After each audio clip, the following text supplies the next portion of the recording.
Hello. Today, I am going to show you my new bookshelf. I had a carpenter from the Austin area do this. They did not know I was a YouTuber. They gave me no discounts or anything like this, but I am going to put the name down below because I just thought they did a really great job. And I have spent a couple of, hours throughout a couple of days organizing sort of my main bookshelf in my house now. Now, this is not all of the books that I have, but this is the main bookshelf for the house.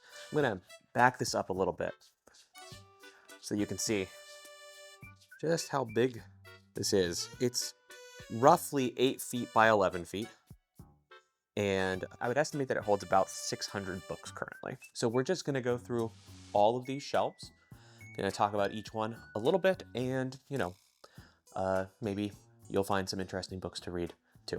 So over in this side of the bookshelf, this is where mostly we have stuff that's like philosophy. I roughly go from like philosophy through literature towards science fiction as you go from left to right. There's no real rhyme or reason for that. It's just I kind of started putting books together, and this is what I ended up with. Up here at the top, we have Heidegger, we have Kant, we have Fichte. We have a little bit of Marx, though. Ooh, this Marx book should not be here. There's a different area where I have that kind of stuff. A little bit of history of political philosophy. Hume and Descartes are up there. There wasn't any particular reason to group any philosophers together all that much. I just thought it would be, in a large part, it was about like what would fit and what wouldn't. The Hume books might be mine, but I know that my wife has read them thoroughly, and the Descartes books are my wife's, that she kind of brought into this marriage. But on this shelf is where we have more of the complete works, if there's anyone like that I have the complete works of. So it starts with Spinoza. I have these really beautiful collected works of Spinoza volumes from Princeton University Press. One thing that I dislike very heavily about these volumes is that for some reason, Princeton University Press decided one of them should be shiny and one of them should be matte. They are a set, but that is the choice that Princeton University made for some reason. Spinoza obviously is mostly known for his ethics. I have a separate volume of the ethics there, as well as Henry Allison's book on the introduction to Spinoza. Henry Allison is a great secondary commentator on a lot of these great systematic philosophers. These volumes, these are actually the collected works of Spinoza. It should be basically everything that we have from Spinoza. It starts with the earliest works, like the short treatise on God, man, and his well-being. It actually includes quite a few of his letters. It includes his commentary on Descartes' Principles of Philosophy. And that is where Volume 1 really kind of ends. These are sort of the early works. And of course, this volume, Volume 1, concludes with Spinoza's Ethics. That's like the single most important work by Spinoza. So if you were going to get one volume, maybe you get Volume 1. Volume 2 is where you get the theological political treatise, and more letters. All of those translations of Spinoza are by Curley. I don't actually get that caught up in translations of works. I generally assume if it's coming from a very good academic press, like Princeton, Harvard, Cambridge, Oxford, Chicago, a few others, then the translation is probably good enough. Next up, we have Aristotle's Complete Works. This is 2 volumes again. This is also from Princeton. Princeton was doing these great complete works of certain philosophers for a little while. I think now the complete works of Aristotle are going to be replaced by the stuff that's being put out by Hackett. I think they've got a whole series coming out that's complete works of Aristotle that looks really fantastic. They're going to put out in like 2 volumes, do it really nicely, and that might replace the complete works of Aristotle. Volume 1 has the categories. It has the prior and posterior analytics, the topics, a lot of like logic, a little bit of metaphysics. For instance, the stuff on the soul, but this is also where you have like Aristotle's meteorological writings. Volume 2 is where you have metaphysics, Nicomachean ethics, and then we have also a lot of writing that's not totally clear if it's actually by Aristotle. And most, I think, scholars think it's not, like On Virtue and Vices or The Rhetoric to Alexander. Like the Spinoza volumes, unfortunately, they are a little bit pricey, so if you're just trying to get a lot of stuff by Aristotle to read, probably Hackett is a better deal right now, but you can't go wrong with these Princeton volumes. Aristotle's Politics, this is from Chicago. For individual volumes of Aristotle, I do like the Chicago volumes quite a bit. In fact, I'm going to be doing a read-along for my book club on Substack of Aristotle's Politics at the end of the year, and we're going to use the Chicago volumes because I like the Chicago volume of the Nicomachean Ethics so much. And of course, we have, like, this is my old copy of the Nicomachean Ethics. As you can see, it's getting a little torn up. Nicomachean Ethics, most important work of ancient ethics, easily. It's the thing, like, if you say, I want to read about Greek ethics at all, you read the Nicomachean Ethics. I have this little Everyman's Library of the prior and posterior analytics. I don't really need it, but it was given to me as a gift. It was like someone was getting rid of their old library. They passed on some books, and then that person passed on those books to me. So I do like want to hold on to it. And these are my two favorite works of secondary literature on Aristotle: Sarah Brody's Ethics with Aristotle and Richard Kraut's Aristotle on the Human Good. Those are fantastic works of Aristotle scholarship.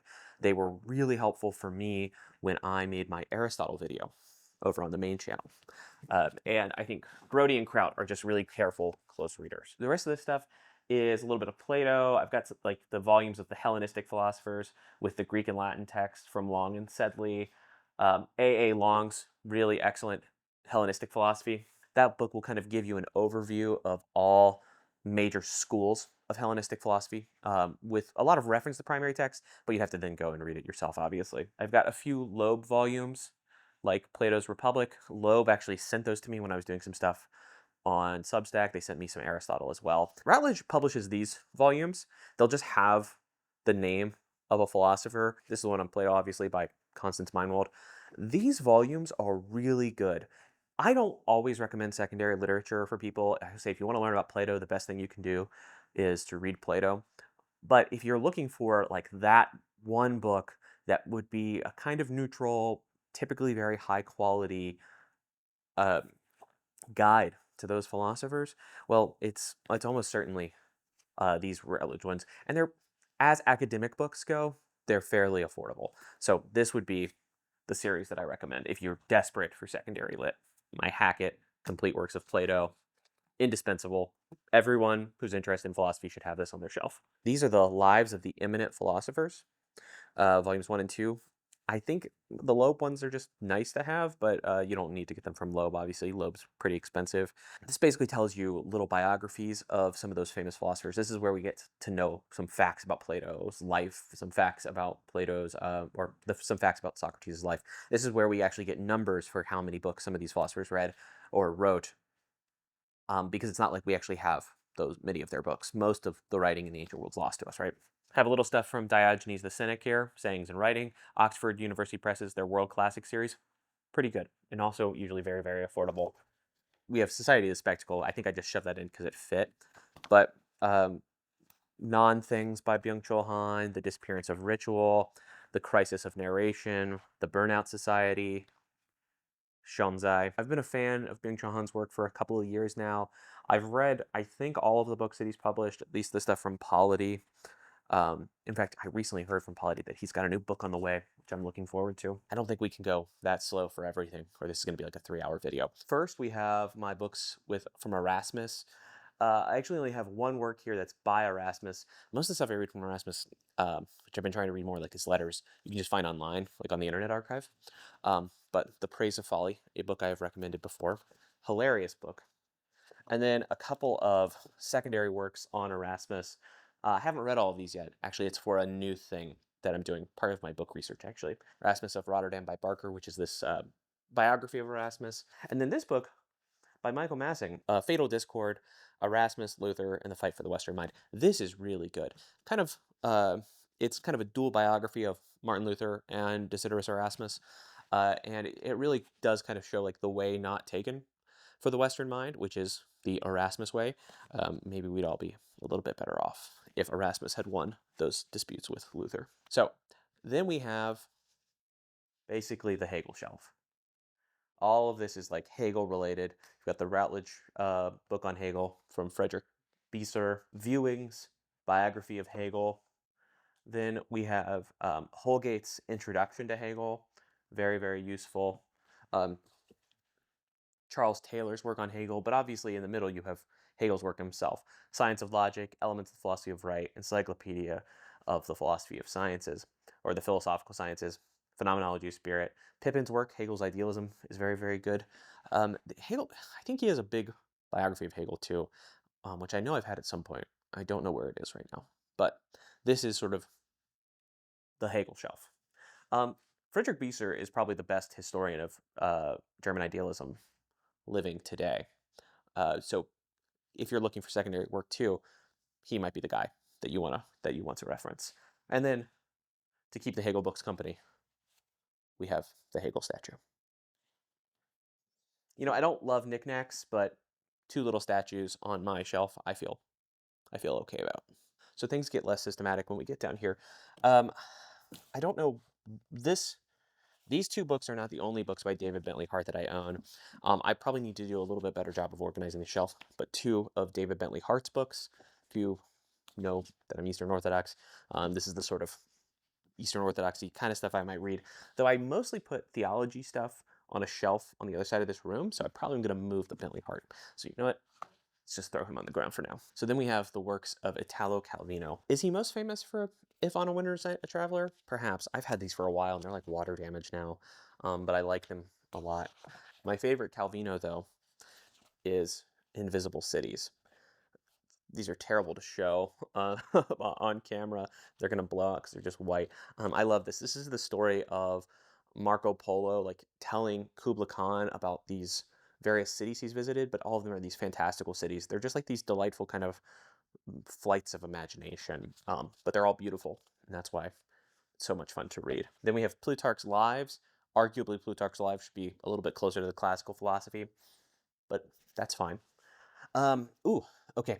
Day of the Oprichnik. This is set in 2028 in Moscow, and it's like kind of a it combines futuristic technology with like Ivan the Terrible, like the sort of social setting of Ivan the Terrible. It sounds kind of right up my alley as a sort of weird semi-sci-fi kind of book. I've been meaning to read it soon, and I was talking to this guy Andre, who runs this blog called The Untranslated, and he was recommending it pretty highly. I had stopped buying books this year. I talked about it right at the beginning of the year.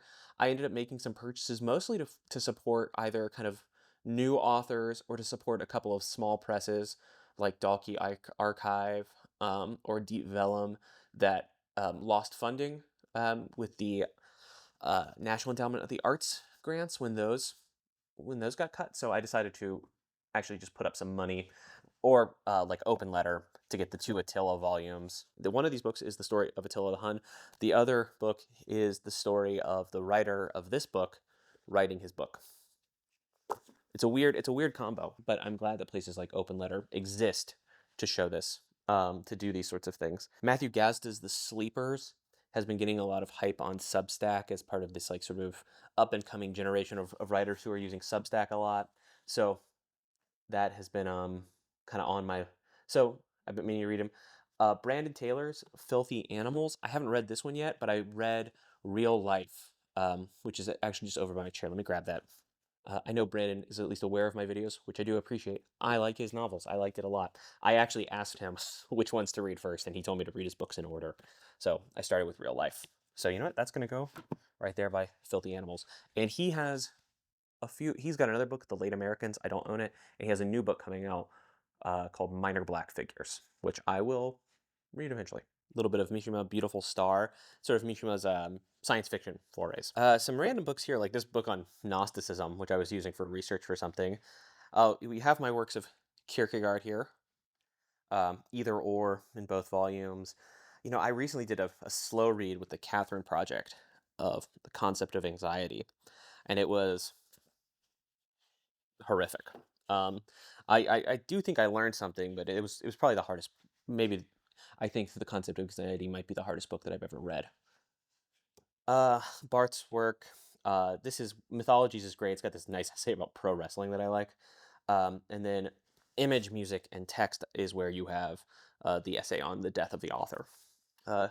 Important to read, important to get right. And then I had heard about Clarice Lispector, but I haven't read her yet. So I need to read this soon. I think this shelf has a lot of stuff that I'm less familiar with compared to the other shelves. So let's go down below. Let's go down to the bottom shelves. Now we're getting just kind of cozy. I'm going to sit down here. Let's just grab some greatest hits. Sam Tannenhouse's biography of William F. Buckley. He worked on it for like a decade. I'm glad he did. I love political biographies, especially of the kind of weird Cold War, post-Cold War era of American history. I really like that era. It's one of the reasons that I recommend the work of Jennifer Burns so much. And since I like that era so much, reading about Buckley is going to be obviously essential. Sam Tannenhaus's biography is great. I mean, just spent a decade and then wrote 1,000 pages about Buckley. Essential reading. And I'm planning a project in the future on the philosophy of technology. Stiegler's The Age of Disruption will be a big part of that. So I haven't read it yet. It was sort of assembled for that project. Do you know about these Viking books? They're owned by Penguin now, but the Viking Portable Library has these readers. I have two of them. I have the Renaissance and the Enlightenment, and they're just great like selections of writing on themes from these eras of history. So I really enjoyed the Renaissance reader, and you can see if you look through here. This is a time of like great political but also religious upheaval, and just being able to get a wide variety of views from some of the great writers there is really useful. In general, I would say I like a work that's like a collection of various writers from an era more than I like a secondary work of history on that era, because I want to read them for myself, even though I know someone is curating the stuff for me. I still want the experience of actually me being the one to read them. And to go back to Fatal Discord, you have an entire section that's just Erasmus, Luther, and Calvin on free will. There is that other Viking reader. This is one of these. This is one of those paperbacks that you can get from the Library of America. Usually they do these lovely hardbacks, but this paperback here of the selected writings of Abraham Lincoln, essential. I've been doing this project. I mentioned it on the main channel where I've been copying work like of rhetoric that I think are good, so that way I can sort of learn to write better. It's a very old way of teaching yourself to write better, and I plan on doing some of Lincoln's speeches as well. One of the great American rhetoricians. Obviously, Lolita. I got rid of my old beat-up copy in my little free library recently. Lolita should go here with Panine and Pale Fire. Those are the only three Nabokov that I've read. Lolita, Panine, and Pale Fire. I should read more. It's a matter of time. Who knows when I actually will have time to read them. Gabriel Garcia Marquez, 100 Years of Solitude. I think it's fine. I don't love this book. I have been trying to read more South American literature. I have read this, I've read some Bolaño, and I've read Borges. And I would say that it basically goes Borges, Bolaño, Gabriel Garcia Marquez for me so far. I am not saying that those are the only ones that you should read from that location or era or whatever. I just know I've just been starting off with like the big names, and that's been my impression of them so far. I don't really know if this is like a Nobel Prize worthy book, even though I do think it's good.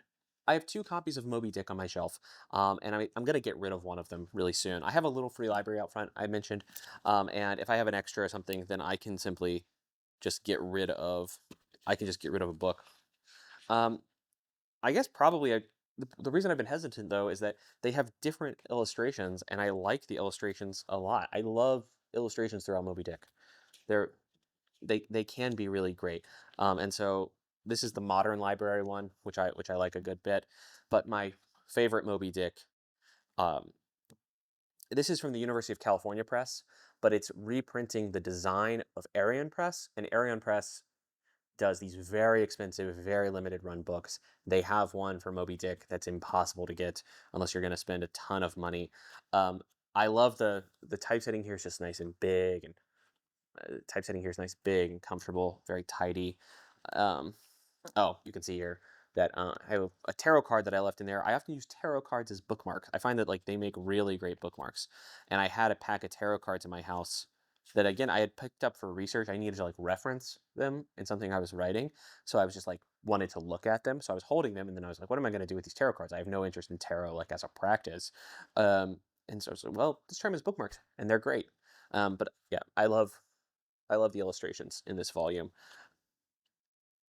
It's a little bit big to hold comfortably, but you can get over that. Moby Dick is the craziest book, man. And it's a book that it's like synonymous with boring high school books. And I think that's because people just don't get far enough in. Though it is also really funny from the very beginning. So Moby-Dick, fantastic novel. I was recently wondering if I would ever do like my favorite novels like video again, because it's been 2 years since I made a favorite books list. And I don't know if I'll do it again. It just kind of depends on how I'm feeling, I suppose. But I was wondering if Moby Dick would make the list, and probably would. In fact, there's a lot of books that I put in there that I'm like thinking back, I'm like, did I really mean that? Like, what was I thinking? And I think that's the thing about favorite books lists too, that oftentimes it's you just kind of sharing what you're really into right now. Um, so the list naturally changes as you, just like as a person, change, even if they're books that you'd already read. So Moby Dick. It's really hard for my tripod to see the bottom shelf. Um, there's like a little bit of scattered Heidegger that should be up there. This Rudiger Safransky wrote my favorite book of favorite biography of Nietzsche. So I also want to read his work on Goethe. So that's sort of like a new thing here. That's sort of a new acquisition. This is my small Kafka collection, the Trial, and then the complete stories, and then I should have the Metamorphosis.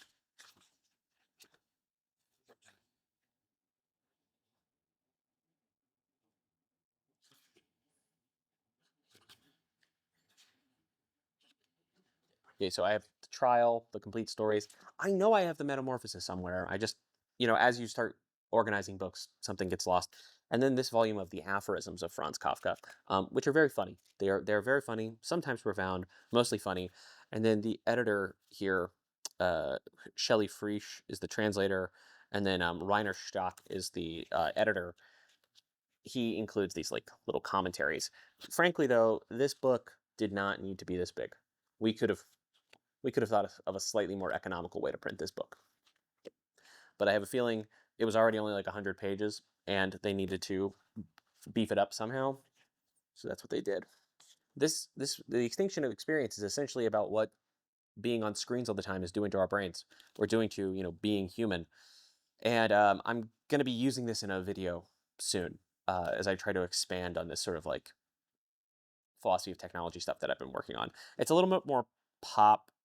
It's a little bit more of like a pop book, but I think that is fine. It's nice to kind of mix those in with the headier academic stuff. I bought this book at one point because I thought I was going to do like a philosophy of manhood video, and that kept crashing and burning around me. So this is where you get to learn just about my failures. And so I tried to read Josh Hawley's book Manhood, um, which I think is like mostly bad. Like it's just like not a good, it's just a poorly written book. Yeah, it's just bad. It's just not a good book. Um, and I don't know why I still have it on my shelf. I don't know what to do with it. I mean, I suppose I could just give it away, but I don't know who would take it.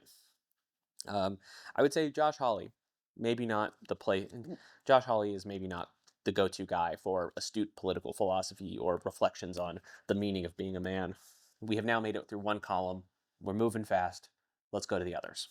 So we're going to skip this top shelf because this top shelf is mostly it's mostly my wife's philosophy books, which are fine. They're a treasured part of our home library, but they're not like revealing of anything about me, so to speak. So we'll mostly skip those.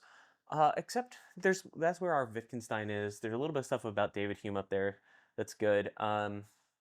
The uh, the Kemp Smith this Kemp Smith book is sort of the go-to commentary here. It was useful for me in grad school when I was writing papers about Hume, but I haven't revisited it now in probably 7 years. A lot of logic, meta-ethics, and philosophy of language, which is what I used to do like research in, but it's not stuff I'm particularly interested in anymore.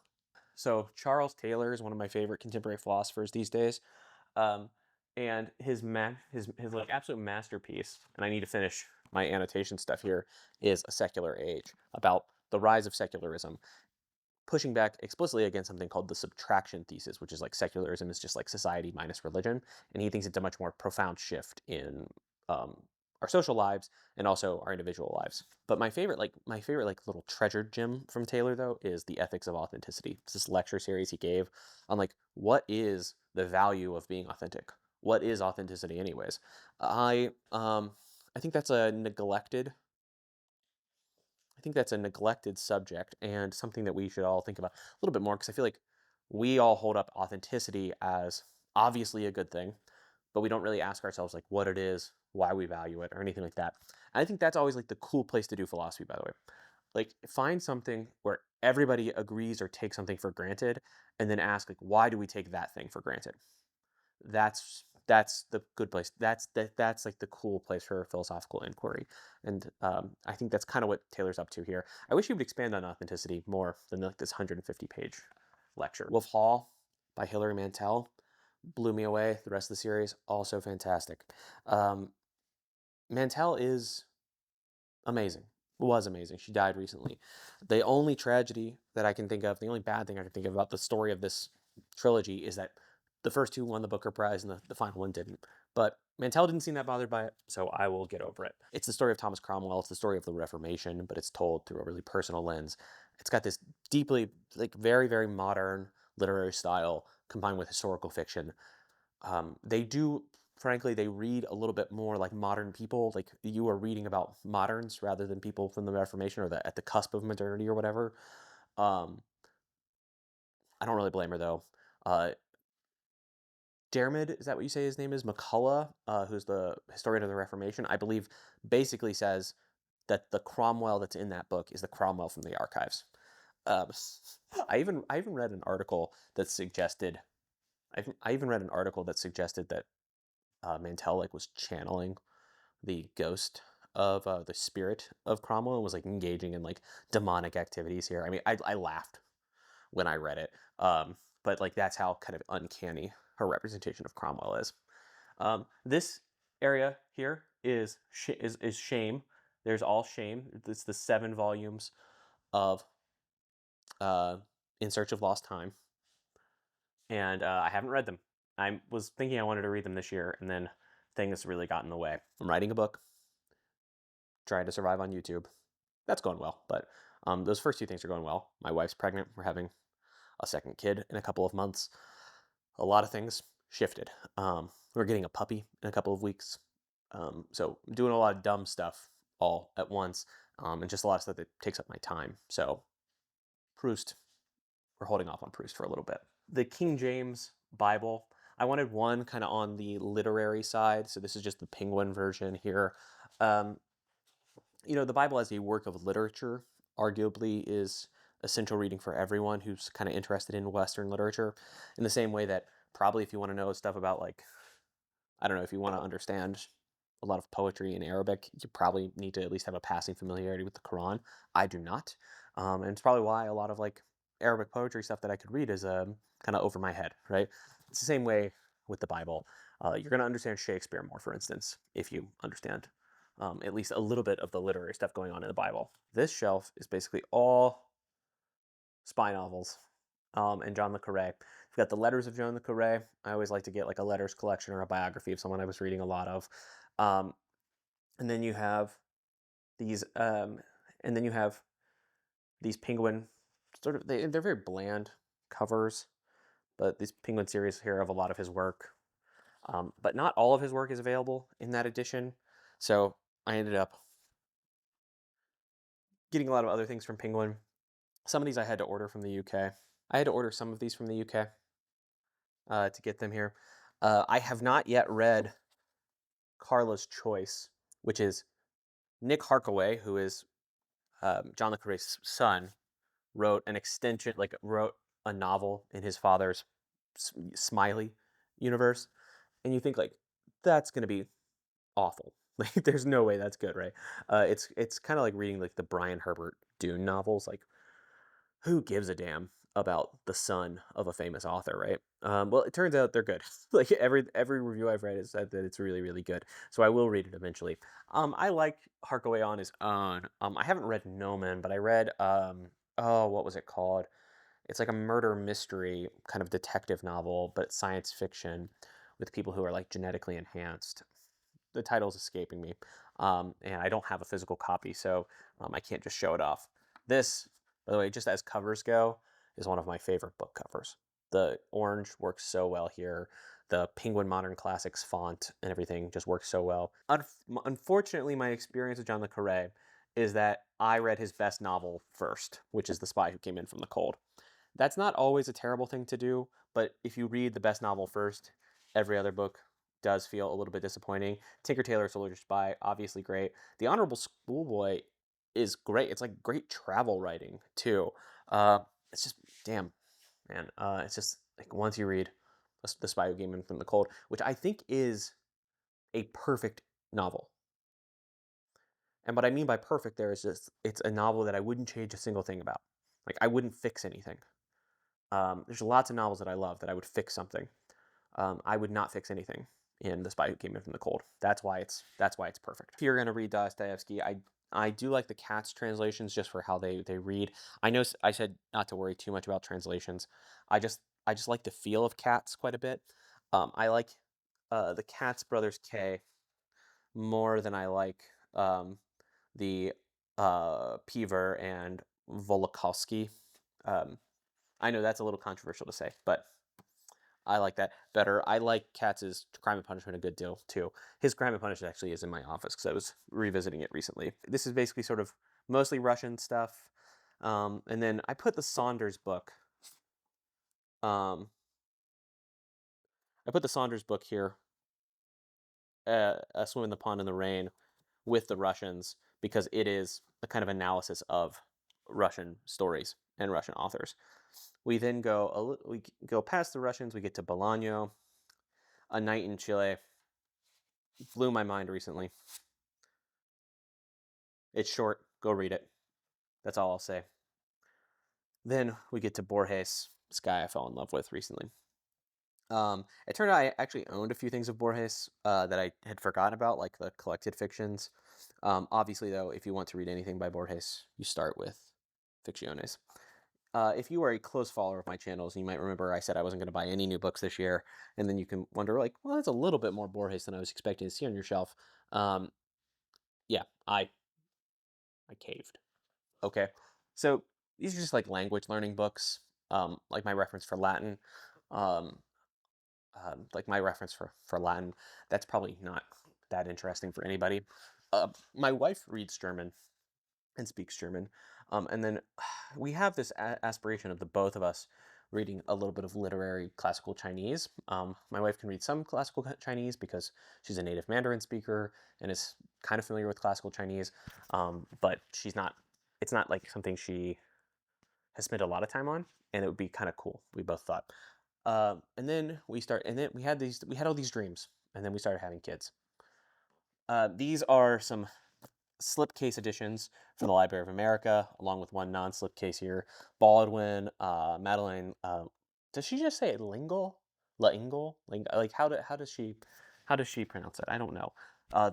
What I think is the best stuff from Library of America, by the way, is when they do these collections. Like this is the Westerns for classic novels. So you get a nice hardback. So you get a nice hardback on really great paper, and it's an easy way to then read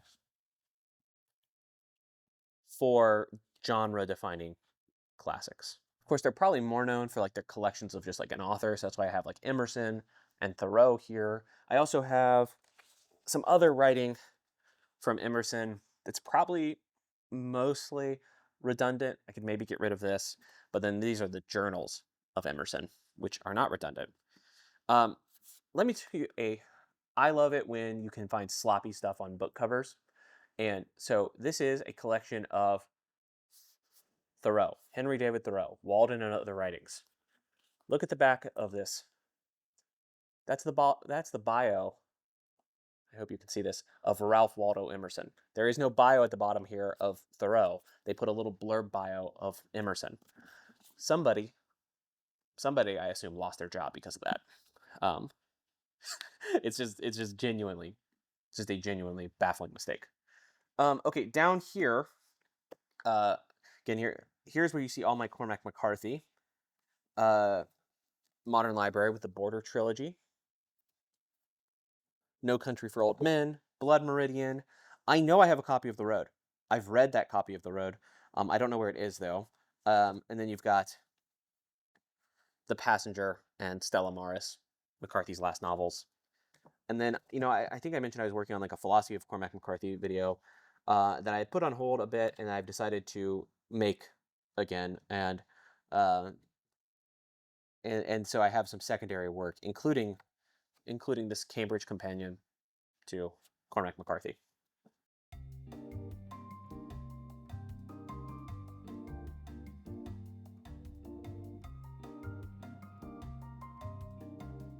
Okay, so this shelf is where we start getting into the science fiction part of my collection. I'm going to tell you one quick story. It's just like a frustrating thing. These are the Ian M. Banks novels, not just the culture novels, but also some of his other science fiction. Ian M. Banks publishes as Ian M. Banks. When he's doing genre fiction, he's got like literary fiction that he does just as Ian Banks. There are I think two culture novels that you cannot get in the United States very easily. Can't get digital copies, certainly. And it's just due to like weird rights things. And I wanted them, and I wanted them in this set. So I tried to buy them from Orbit's UK store. They wouldn't let me have it. They canceled my order. Then I bought them from Waterstones and paid for them to be shipped from the UK. Came in 2 shipments. One of them is here. And I got all of the books, and I just decided to get basically every Ian M. Banks novel all at once. And I got all of the ones that you can't get in the US. That was fine. But then there were 4 novels that came in a separate then 4 novels came in a separate box. It arrived at my door. The box had been ripped open, maybe during customs or something, during an inspection, and the books were completely gone. An empty box was delivered to my door. So then I emailed Waterstones and just said, hey, I think something weird happened. The box got ripped. So they're like, no problem. That happens sometimes. Let's do it again. And they sent it to me immediately, didn't ask me to pay for shipping or anything. They treated me really well. That arrived yesterday. And the box was empty again. The exact same thing happened with the exact same books. I thought about emailing Waterstones to be like, hey, can you send it to me again?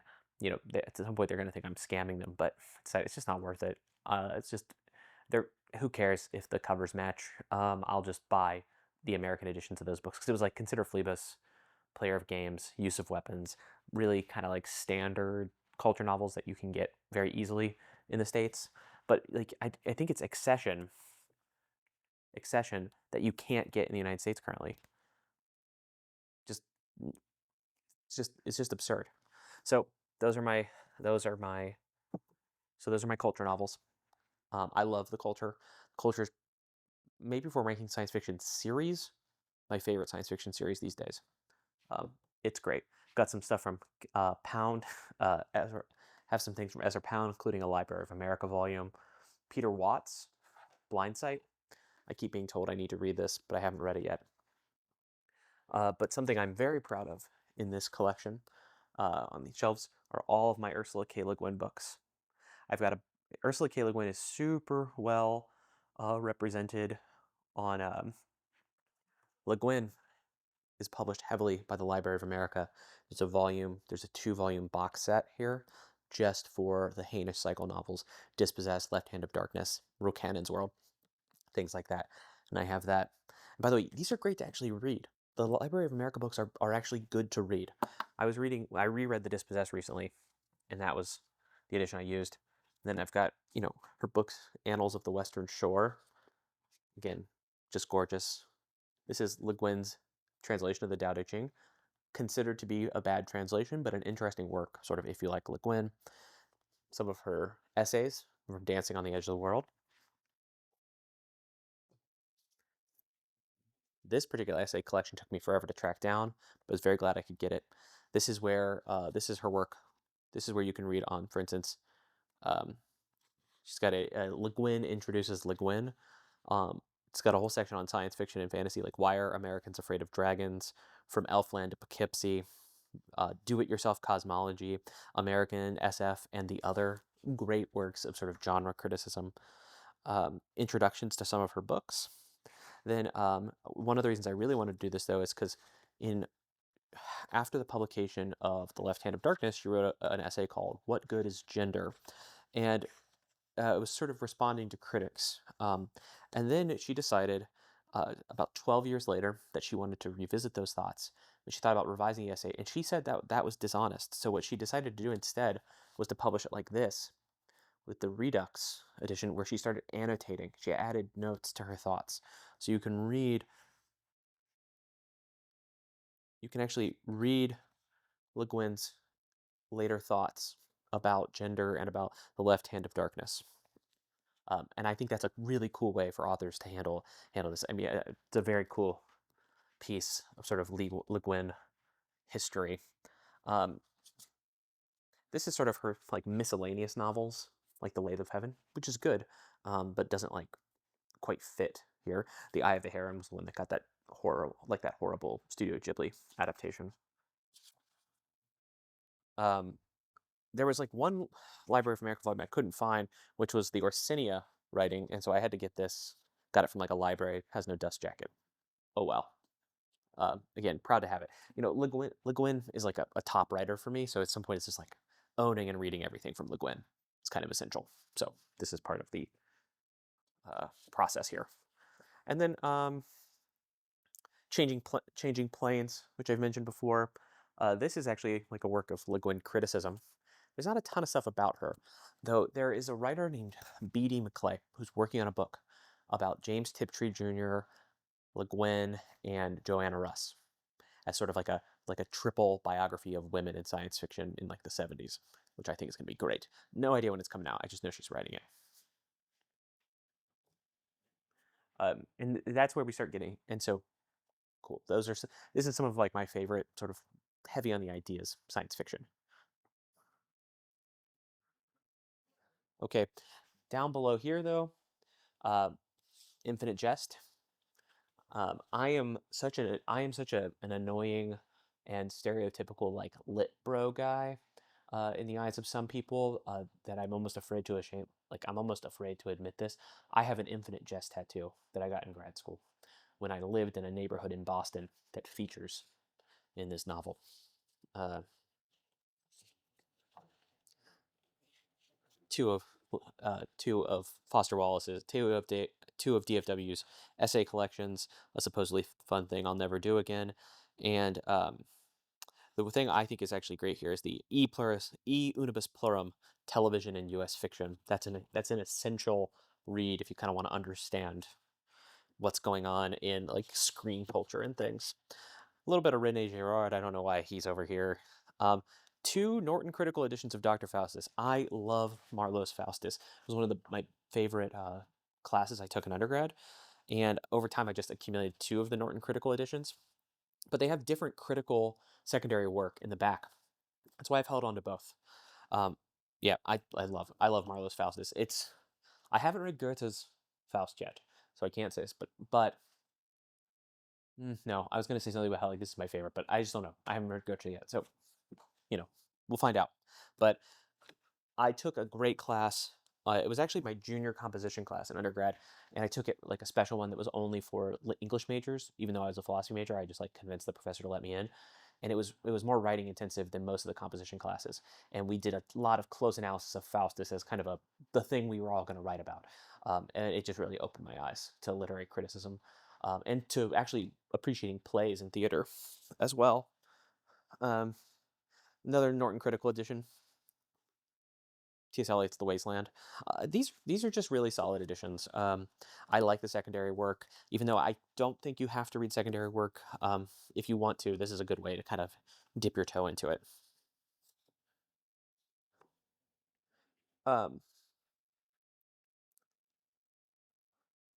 This was a gift from my son's godfather. That's my buddy Rigel. He even included his kind of homemade index. This is a pattern language by Christopher Alexander. There's a few other authors you can see here. And it's a description of essentially types of design and types of like ways to structure buildings and things in your house or in a town or on a street, and how it invites human beings to live there. And the idea is that design actually changes the way that we actually want to live together. So how we design things is important. The fact that porches got smaller meant no one could hang out on their porch any longer, right? So this is cool. It's not really a book you sit down and read all the way through, but it's a cool book to kind of consult. And it means a lot to me because a very good friend of mine gave it to me, and I love him very much, and so I will always love this book. Martin Amis, obviously. For some reason, I have another thing of Walden here. I'm gonna stick this over there. See, I'm finding doubles in the collection while I do this. So there's a reason I could spend 2 hours recording something like this. In addition to working on a project about Nietzsche for a long time, I've been working on a project about nihilism, which might be related to the stuff on Nietzsche, anyways. And this guy, uh, I assume it's just Keiji Nishitani. I need to double check the pronunciation before I record anything about it. Is like the guy to read here if you're looking for like a sort of Japanese philosopher's take on nihilism. And he obviously is like writing in part explicitly about Nietzsche in this book. The Self-Overcoming of Nihilism is the title. Major Arcana is a really cool novel. It's fairly new out here. I really enjoyed it. It was actually originally serialized on Substack, but you should go and buy it. Unfortunately, like horrific typesetting, way too dense, not enough margins and things, but they were probably just trying to save some money. It's totally worth reading. Especially if you like, I don't know, is it fair to compare this at all to like they compare it to The Amazing Adventures of Cavalier and Clay here, Michael Chabon's book. That's a book I really like, and I can kind of see that because of the decades spanning plot. Yeah, yeah, I would, I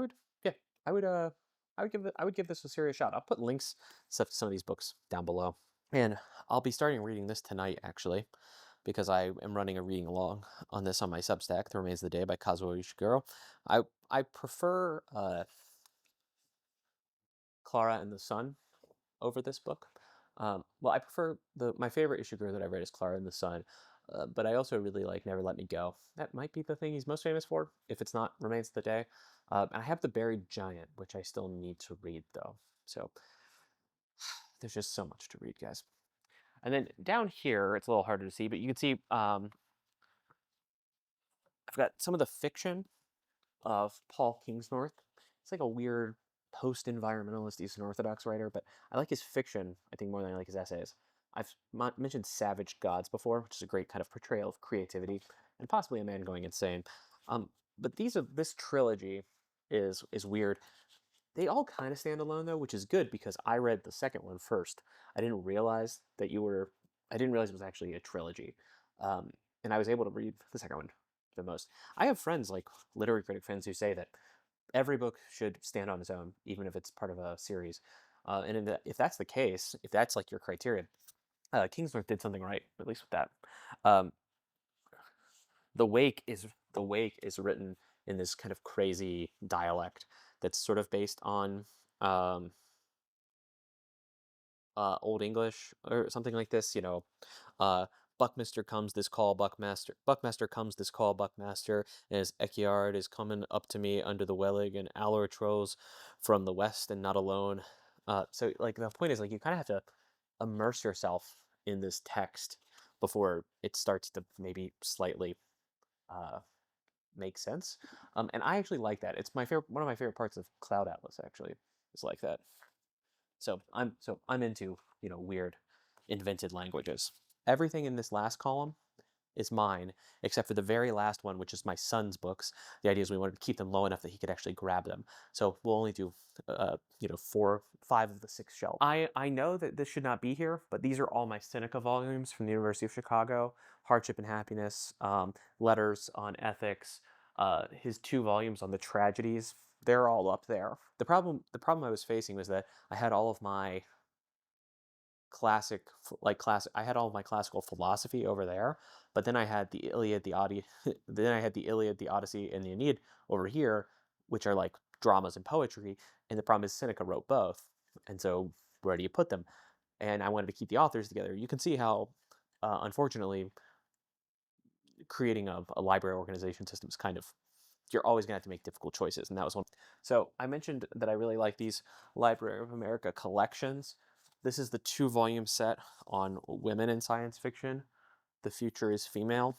So volume 1 has C.L. Moore, also has James Chiptree Jr., Joanna Russ, and Ursula K Leguin at the very end. And these are all like classic science fiction short stories.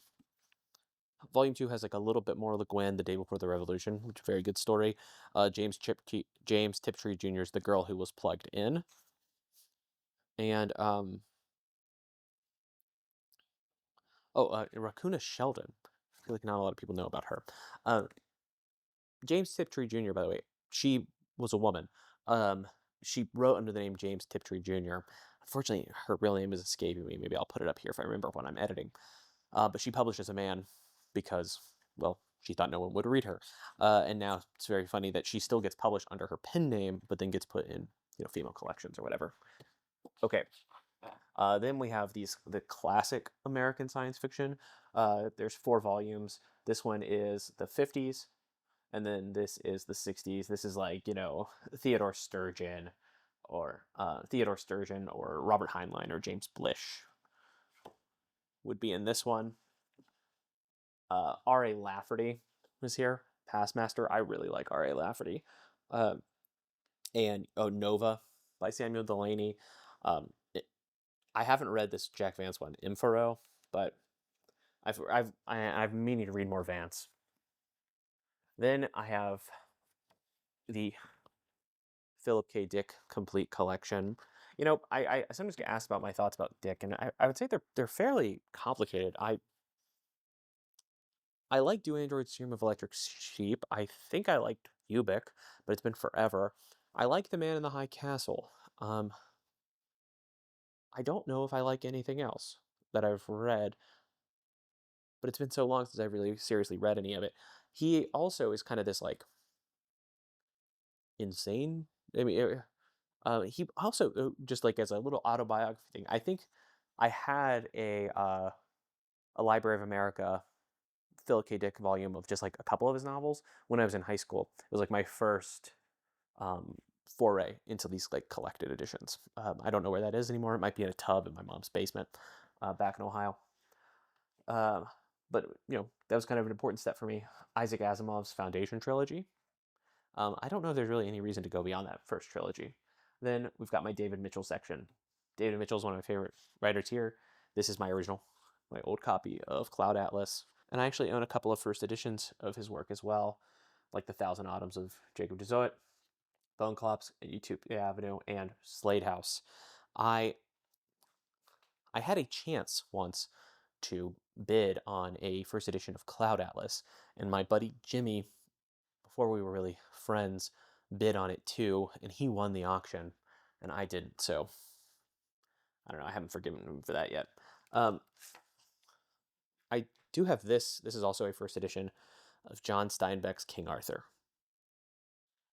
What a cool book. What a really cool book. If you are into Arthur stuff at all, like I like Arthuriana. I have like L'Amour d'Arthur here. I know the Once and Future King is on another bookshelf.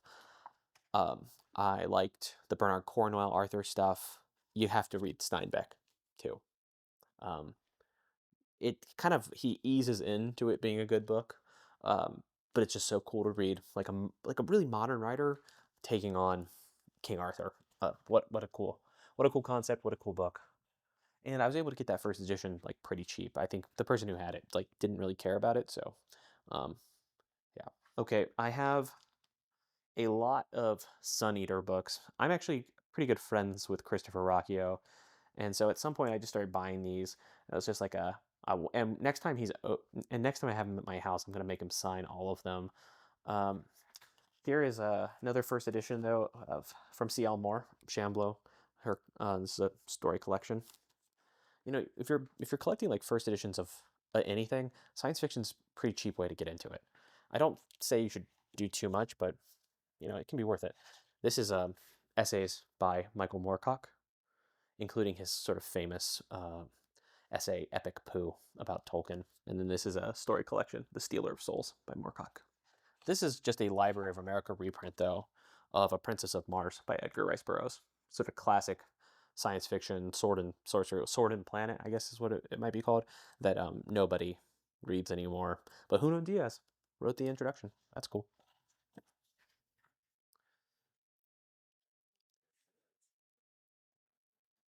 Then down here we have all of my Tolkien stuff, some maps, the Worlds of Tolkien, my preferred edition, hardbacks of the Fellowship and everything. This really lovely edition of The Hobbit that I quite like. The Unfinished Tales, which I have not read, admittedly. The Silmarillion. I thought I liked this edition a lot, but it's like a little too fancy, and it has these like sprayed edges. And I'm gonna be honest, guys, I just don't care about I don't care about sprayed edges, like at all. Um, who knows? Nick Grimm's Tolkien in the 21st Century, very solid. Um, and then a few things on this, because I was working on this like philosophy of Tolkien video before that I just never got done, and kind of ended up shelving indefinitely.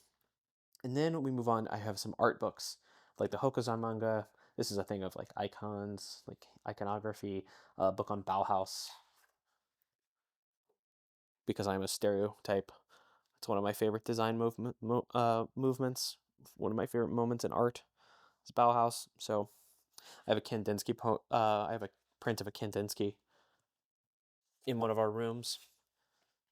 Yeah, just these at this point kind of looking at stuff that's like nice to look at. And now we are at the final shelf,